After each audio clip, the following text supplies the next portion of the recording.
In today's video, we're going to be talking about high-level decision making.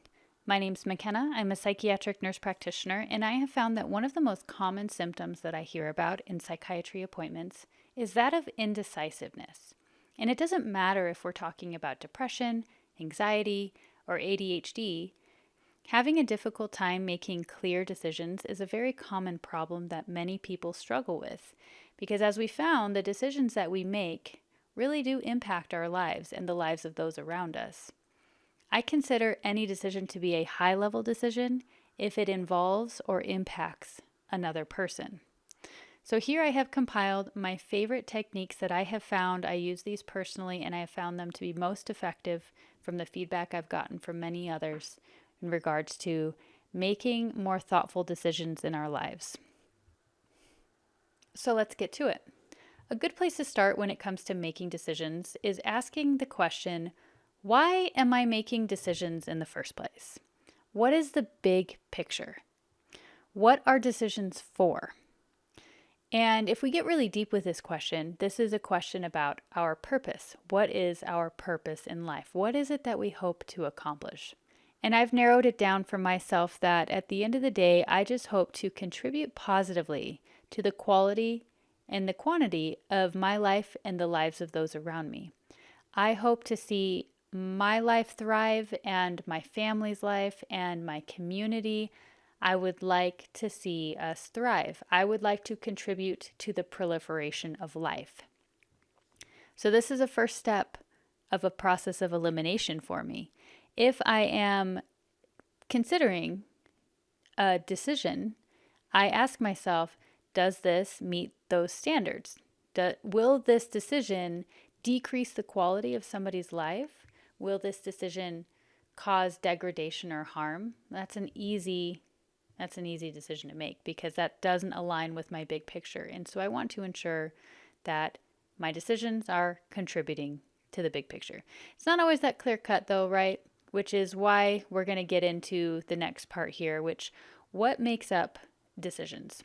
So decisions are the result of a combination of several factors, one of which I call the board members, and the other being our beliefs. So the board members include our emotions, thoughts, physical health, and nervous system. You are the CEO at this board meeting, and your board members are contributing to the decision-making process. Now, sometimes if these board members are in a disharmonious state, they can cause a lot of chaos at this board meeting, and it can get really mucky and really unclear what the right decision is to be made if they're all kind of arguing in the background at each other. So we want to create a harmonious board meeting so that we can gain the insight from each of these board members to help with this decision-making process. These board members are actually highly intelligent and highly evolved in their own unique ways, and so we really do want to gain their insight. They are very valuable members. So we're going to go through how we can better get to know each of these board members and help them regain a harmonious state to expedite and facilitate the decision-making process. Because I have found personally that I make much better decisions if my thought, emotions, physical health, and nervous system are in a harmonious state. And then our beliefs. So even if we're in a really harmonious state with our board members, we still have these beliefs. And whether they're past programmed or whether they're newly acquired, we have to learn to recognize when we're having inaccurate beliefs, because our beliefs about ourselves and the world influence our attention. And our attention tells us what decisions we're making and what are my choices. That's due to our attention. So if we improve our beliefs, our attention will naturally improve as well. We also want to be more attentive to the relevant data and disregard erroneous data, because sometimes throughout the day we get really caught up in things that don't matter, and this is just contributing a little more convolution to this decision-making process. So we're going to go over how to develop more positive beliefs that are in contribution and in harmony to the goals that you have set. Great. Now let's go into more in depth about these board members. Thought, emotion, body, nervous system, and I did add intuition. So sometimes if we're not feeling well, let's say we're in a bad mood, and we don't necessarily know if it's our thoughts or if it's our emotion, or maybe it's both, or maybe it's our nervous system that has us in a very activated fight or flight response. I found that it's very important to decipher each one of these different board members because they have a very unique contribution to how we feel overall. And if we can further associate and identify which is which, we have a better idea of how to handle what is going on. I really like to have all of my board members in a nice, harmonious state. That's not always the case because sometimes life happens and we don't feel well, or we feel off, or we have a bad mood, or our nervous system is very activated. That's not saying that I don't want those things to ever happen. It's saying that when those things do happen, I want to get really curious about why they're happening because, again, considering all of these elements as board members invokes a sense of intelligence and intel that they have to offer. And I want to make sure that I am being considerate to their hopes, dreams, and wishes and what it is that they are trying to relay to me, because then I can make a better decision if I'm considering all of my board members. Is it my intuition or is it my thoughts? Is it anxiety or is it my intuition telling me that I shouldn't do something? These are all important questions. And as we get to know each of these individual board members, we can further recognize how they're contributing and in what way. So I'm sitting in this board meeting. I am the CEO, and it's mostly going pretty okay. I just have one of these board members that's not feeling well, for example. Maybe I have the thought to, I need to go and text this person back right now. Or somebody says something and I have a reaction. I feel like, I don't like the way that was said. And I go ahead and respond, or I say something.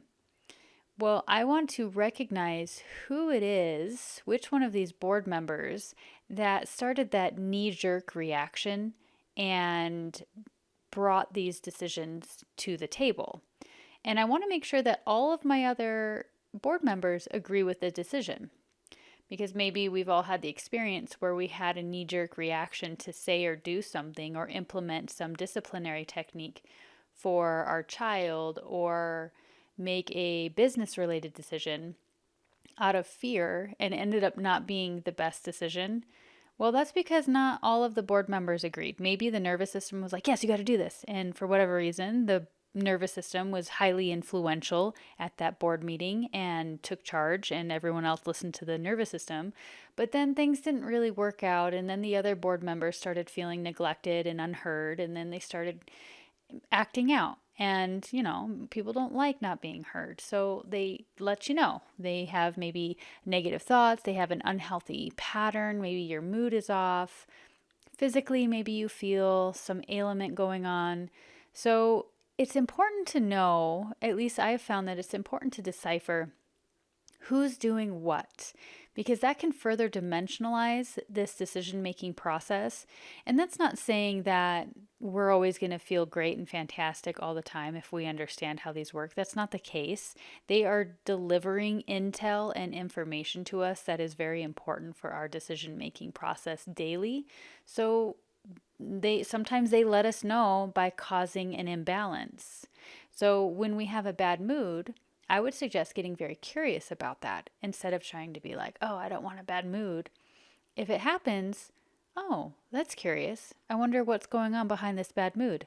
Let's take a gander and talk a little bit more about these individual board members to better understand how they are uniquely contributing to the overall picture. So the thought member. Thoughts are anything like past pop-ups, predictions, ideas, self-talk. We can locate thoughts in the head region, which is different from the emotions. We don't necessarily feel emotions in the head. And if you want to get like really inquisitive about how you're experiencing these specific members individually for you, I found that it's helpful to also talk about location. A healthy thought pattern, so when this member is in a healthy state and feeling heard and feeling represented, he is going to have contributing data that is helpful and directive. He's going to be clever, strategic, even humorous and witty. I found that when the thought member is unhealthy and feeling neglected, he's going to start deprecating, fixating on certain things, maybe overthinking, blaming others, and having a lot of limiting thoughts. To further dimensionalize this board member, I found that it's important to identify a character to represent how he would appear if I was actually at a board meeting. And the character that I chose for him is Prince Eric from The Little Mermaid. And I chose him because he is an exemplar thinker, in my opinion. He is all of these healthy traits that I described. He's helpful, directive, clever, strategic, humorous, and witty. But we also see that stark difference in the Little Mermaid movie where he gets placed on that spell by Ursula and he turns into a fixated, very unhealthy mind. So the next board member that we're going to introduce is the emotion or our mood. By the way, I want to mention that emotions are a good thing. They are a source of intelligence, different from the other members. Emotions reveal to us aspects of life that are in need of fulfillment. Even anger is a really good thing. Anger gets the job done. Anger opens our eyes. Anger generates a ton of energy that we can then utilize in a productive way. Now, I'm not encouraging a long-term relationship with anger, but the immediacy of anger is very useful for insight. How do we recognize a mood versus a thought? So if you're in a mood or if you just feel out of sorts, what is what? What is my thought versus what is my emotion? So if it's an emotion, you might say something like, I don't know why I feel this way, but I do. Which is very different from having an immediate negative thought. With thoughts, we can actually pinpoint exactly what the problem is. With emotions, it's not so obvious. You might also say something like, I can't reason with how I feel. I just feel this way. Emotions have a delayed onset sometimes. So for example, let's say you have a really busy day and you're running to work and somebody says something or does something that really just doesn't sit well with you, but you don't have time to deal with it. And then you have a really busy, stressful day. And then like 2 or 3 days later, you're just super snappy, really frustrated, annoyed with everybody. And you're like, geez, what is going on? And then if you sit down and think about it, you're like, oh yeah, a couple days ago, this happened and I never addressed it. And then it just kind of festered and became a problem. A healthy expression or a healthy association with the mood member looks like one that is utilizing the energy generated by emotions in a sustainable way. An unhealthy association with this member would look like one that there is an imbalanced inward or outward expression of emotion, or we overly identify with our mood, or we place too much meaning on our feelings. Sometimes our feelings are just our feelings. They don't need to mean everything. But sometimes our moods are highly influential to the rest of the board members and to the CEO. The character that I've used to represent the mood member of the board is a shapeshifter. And I was inspired to use this character from the documentary My Octopus Teacher. If you haven't seen that documentary, I highly recommend it. It's very impressive. This filmmaker got very up close, personal, and intimate imagery and video of this octopus, and they actually developed a relationship where they really enjoyed each other's company, and it was incredible to see this creature that's so mysterious and so intelligent and be so interested in a human. It was so cool. But I found that my emotions are very similar to this octopus expression in its environment. It can take on so much variety and color and shape and form. It's just ever surprising what it can, how it can be portrayed. And I feel like that's a lot like emotions. They're a lot. They're complex. The next board member that I would like to introduce is the physical body. How do we recognize if our physical body is contributing in whatever way to this board meeting? Well, it's pretty obvious. If the body is contributing in a negative way to this board meeting, it's typically because it is drawing a lot of attention to itself because it doesn't feel well. Maybe you're feeling sick, or you're feeling hungry, or you're feeling cold, or you have pain, or there's some way that the body is dissatisfied with its current state and it is causing a little bit of a ruckus within the board meeting. So a healthy association with the body would be one that looks like our ability to connect with the aliveness within our body. There is always proliferation of life somewhere to be found within the body. And I like to refer to the body in this board meeting sometimes as being the voice of reason. Because let's say our thoughts are in hyperdrive, our emotions are all over the place, our nervous system is in a complete frenzy, our intuition is, we just are not very clear on what that is. Well, if we need to go to a safe place, we can sit for a few minutes quietly and consider some space in your body that is connected with aliveness. An easy space that I always go to is the diaphragm. It's always working. You can also go to any place within your body that is free of pain and focus on it. That can get these other board members to quiet down enough to gain some stability and to kind of gain a little more control over this board meeting. So an unhealthy association with the physical body would look like one where you feel dissociated with your body sensations. Or on the other end of the spectrum, if we're hyper aware of our body sensations, or if we're just overall untrusting of our body, these are all unhealthy expressions or unhealthy associations with our body. The character that I use to represent the body is the spaceship. And I chose the spaceship because it's such an advanced, incredible machine, and we don't totally know how to use it, and that's kind of like our body. We have this incredible, advanced, evolved machine that we're operating, and we don't fully understand its full potential. I also recommend watching the Arnold documentary. The next board member that I want to introduce is the nervous system.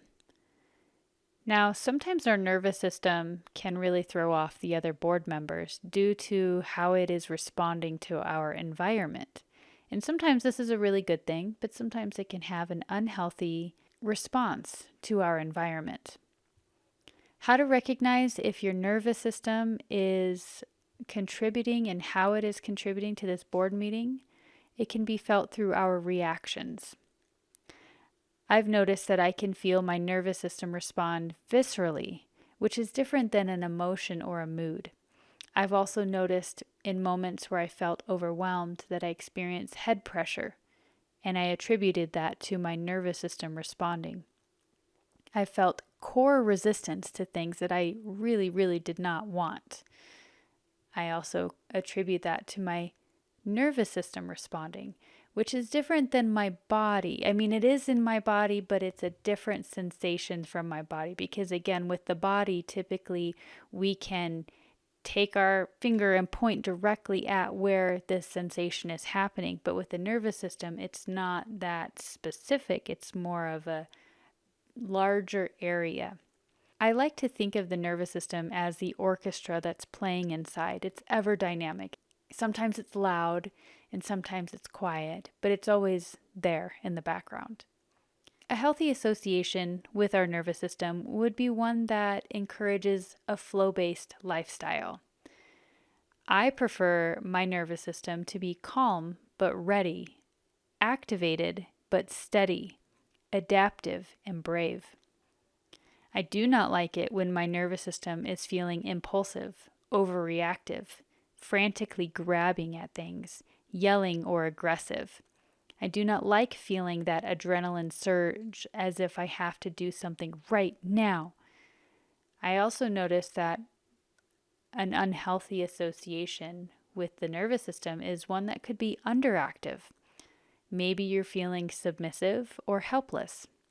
If you've had significant trauma, I would recommend looking into a professional who does EMDR therapy. The character that I chose to represent the nervous system is Hiccup from How to Train Your Dragon. I chose this character because he, at first, in the beginning of the movie, is nervous, he's clumsy, he's a mess, but you know deep down he is so capable. As the movie progresses and he obviously works on training the dragon, he also simultaneously is learning to train his own nervous system.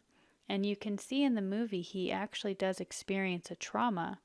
However, his ability to manage his traumatic event is far greater than it would have been had he not gone through that experience.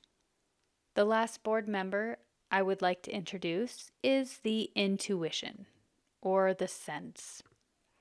How to recognize if it's your intuition versus a thought. I would say for me, which by the way, I only have context for how I experience my intuition individually. Everybody has their own unique association with their intuitive nudges, so this is highly personalized. But I would say for me, it's a forward-reaching motion. I don't know why I need to do this, I just feel impressed to do this. Where is the intuition located? Well, some people say I can feel it in my gut. I would say I'm not totally sure. Sometimes I just feel like my intuition is around me, or maybe it shows up in the form of a thought or an emotion or my nervous system response. It does seem distinctly different than the other members. And a healthy association with my intuition, I find that the intuitive impressions that I receive are clever, witty, intriguing, the timing of them is ideal, and the healthy intuition encourages flow and a flow-based lifestyle. If I am having a negative or unhealthy association with my intuition, the impressions that I feel are going to be fear-based. I'm going to have worries of peril. I'm going to experience adrenaline flooding.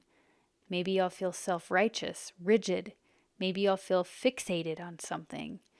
Anytime I have the feeling or the impression that I have to do it right now or else, I know that that's not the feeling that I'm going for, and I'm not supposed to do that thing right now.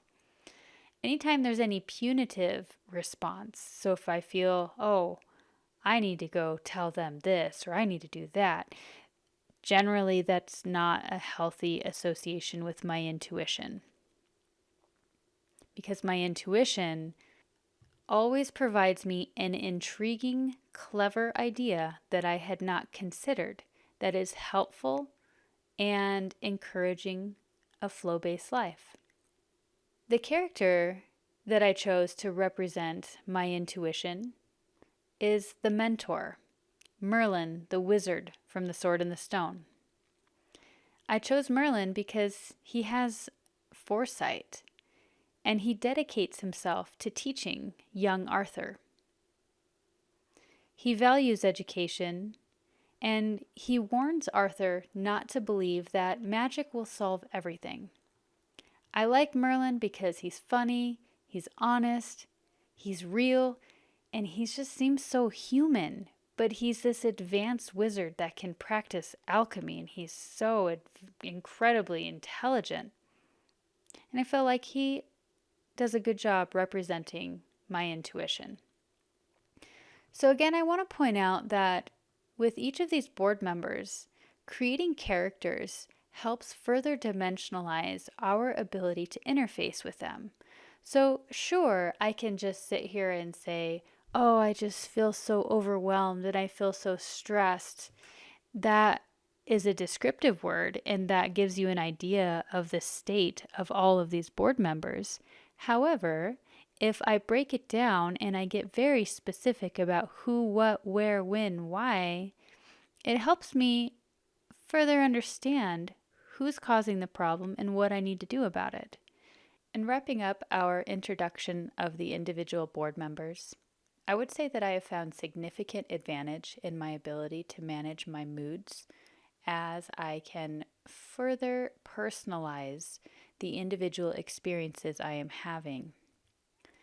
This also helps support my original intention, which is to add to the proliferation of life, my life and those around me, because as I become more aware of how I am showing up in relationships, I am better able to make thoughtful decisions on how to do that. And what's more is that I have been able to demonstrate this to my children to a higher degree, which is helpful for them to also learn their own emotional regulation skills so that they can make higher level decisions as well. Next, we're going to discuss why this works. I have always been very intrigued by the differences between our right and our left hemisphere, namely because one or the other hemisphere may play a more dominant role in how we are interpreting our life's events. And so it's very important to understand the unique characteristics of each individual hemisphere. The left hemisphere is interested in itself, its separate, contained self. It appreciates routine, predictability. It wants to know what to expect. The right hemisphere is connected to other. It notices new data that arrives in the periphery. It has significantly more attention faculties than the left hemisphere. So if we are feeling stuck, incapable, limited, unable to make a decision, perhaps it's because we haven't noticed anything new, which would be a right hemispheric strength. So those feelings of being stuck, incapable, is a left hemisphere dominated interpretation of our life's events. So if we are interested in gaining a new perspective or finding new insight that we don't yet see, it would be helpful if we practiced strengthening the right hemispheric tendencies. Other right hemispheric strengths include awareness of voice tonality and reading facial expressions, because as mentioned, the right hemisphere is interested in the other and connectivity with the other. So any activity that is going to help with our social cue understanding and interpretation, the right hemisphere is going to be engaged. And as mentioned earlier, the right hemisphere houses the majority of the attention faculties. So as we exercise right hemispheric activities, we will naturally improve our ability to pay attention and to even expand our attention to new insight that we weren't aware of previously. The right hemisphere also understands the deeper meaning and has the ability to make inferences. The right hemisphere is the only hemisphere capable of understanding metaphor. So, in order to have an easy exercise for a right hemispheric strength, we would do something like take our board members and assign metaphorical characters to represent these board members. This is a simple yet fun and a little enjoyable exercise that actually is activating a new brain region that we weren't previously using if we're feeling stuck or incapable or having a challenging time making decisions. This activates our right hemisphere and creative problem solving advantages. If you're interested in more information about right and left hemisphere information, I recommend the book by Dr. Ian McGilchrist, The Master and His Emissary. I also recommend the TED Talk, My Stroke of Insight, and I will place a link to that in the description below. Next, we're going to talk how to further apply these principles. Visualization techniques are one of my favorite techniques that I implement in my own life and in psychiatry practice as a recommendation. The practice of visualization is such an easy, sustainable practice. It's free, it's easy, it's readily available, and it creates such an impressive improvement. While we visualize, it's important to also practice proper assumption and suggestion. Assumptions and suggestions are very powerful in the mind, and we know this if we've ever had the experience of assuming something negative was going to happen. It makes a very uncomfortable board meeting if we are assuming something negative is going to happen. All of the board members are not happy about that. Since we don't know what is actually going to happen, and we want a board meeting to be harmonious, it would be very beneficial for our mind state if we assumed the ideal. If we assumed the ideal outcome will take place, it places us in a favorable state of mind because it's all good and it's all going to be taken care of and it'll all work out. Then the board members can sit back and chill and do what they do best, which is provide intel on how to further bring about that decision that is going to create that ideal outcome. But if we are caught up in the negativity, then they're going to be unhappy and we're going to get distracted with irrelevant data. When we are distracted with irrelevant data, or when we believe something that is undesirable, we assume something bad's going to happen, we are quote unquote punished with negative brain chemistry and stress cycles, and this strains the dynamics of the board members. However, we are rewarded with positive brain chemistry from the board members when we formulate beliefs that are in alignment with our life's yearnings. Assuming the ideal positively influences our thoughts, actions, conversations, and brain chemistry, all of which lead to more positive outcomes. Also, if we aren't so distracted with unhelpful and unwanted thoughts, we are more open to new helpful data that we weren't previously aware of. And when I say visualize the ideal, I don't mean to get overly specific and visualize an actual specific outcome. I found that it's most beneficial to visualize the feeling that the ideal outcome would produce and assume that you will experience that feeling. Because generally, yes, there might be logistics that we would like to see happen in our lives, but for the most part, it's because we're aiming for a goal. And as I mentioned, my goal is to improve my life and the lives of others around me. So I'm aiming for a feeling more so than the specific logistics. So I would urge visualizers to visualize the feeling, create the feeling during the visualization practice, and assume that you will experience that feeling. You might not know how that feeling might play out, but you will experience that feeling. I really like the studies about visualizing practicing a sport or playing the piano, because we can look at the neural connections that are taking place when somebody is visualizing playing a sport or practicing an instrument. And the same pathways are actually being lit up as if the person is actually playing the piano or playing basketball, even if they're not. And that's really interesting because if we visualize the feeling, this also creates the pathways the neural pathways to experience it in reality. It's as if it provides the proving grounds for the contextual experience. If we have context for it, we can recognize it more and more until it becomes routine awareness. Assume that the feeling will be yours in time, and then go about your day assuming it's fulfilled.